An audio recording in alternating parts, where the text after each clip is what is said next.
All right, let's turn our attention to football. The Browns getting ready to take on the New York Jets. 50 years ago, the Browns and Jets met at Municipal Stadium, first Monday night game. However, before we get to that, we'll get to Pittsburgh. Big Ben Roethlisberger out for the year.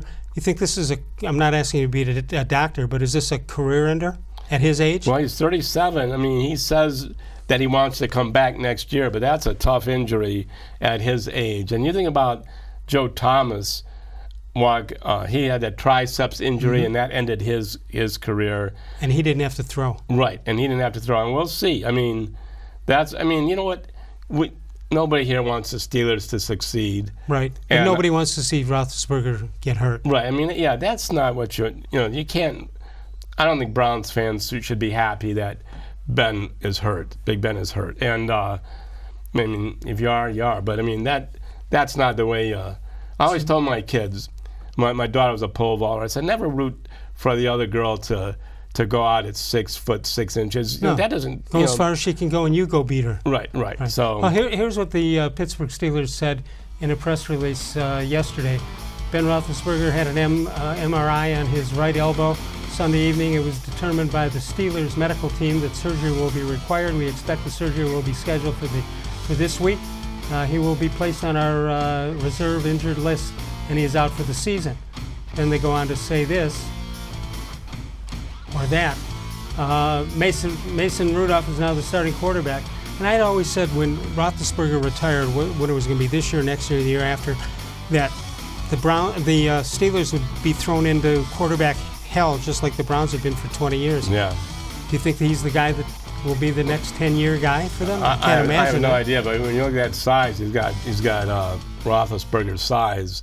Right. I think Roethlisberger weighed more than 235 by now, but who knows? I mean, they drafted him for a reason, but you know that after that surgery, it's going to be. Oh, it'll be successful surgery. I've been doing Mark that down. Successful surgery. I've been coming to Browns since 1981, and there has never been an unsuccessful Nobody's ever surgery. Come out and say, we're sorry to report. Oh, man. He'll never throw again. All right, the Browns and the Jets. Joe Namath will not be in this game. I can fully report to you. But I'll tell you what, you always have quarterback injuries, but not this early in the season to two major guys, Drew-Brees and Roethlisberger. And they want to play 18 games in a schedule? Yeah, right. And I didn't see that ever happening. I mean, I remember when it went to I remember 12 to 14. We're old. Right. I remember 12 to 14 and then 14 to 16. And but it seems like 16 is the right number. For the games themselves, for the credibility of the game, instead of knowing it's all for the almighty dollar.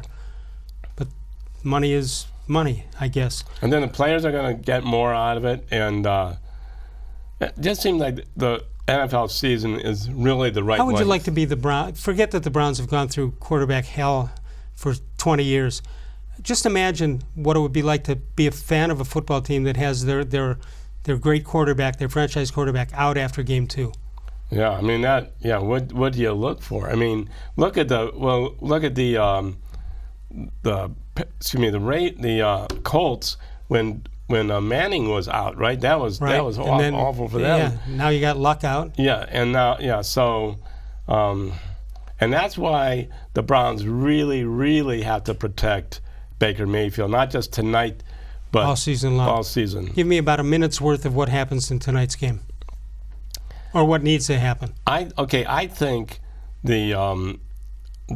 Freddie Kitchens has to use Nick Chubb more.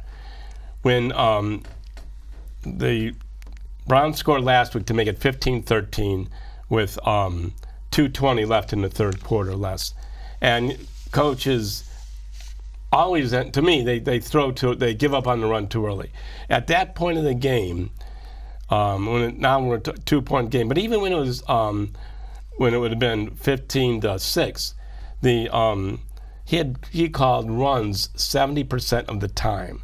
Wow. Up until that point. I mean, passes. He passes 70% of the time up until that point. Oh, you just made a good point that he gave up on the run too early. Yeah, and you don't have to do that. Now, I don't know if he is trying to show that he's going to be aggressive in his first game as a head coach or not, but I think they have to give the ball to Chubb more.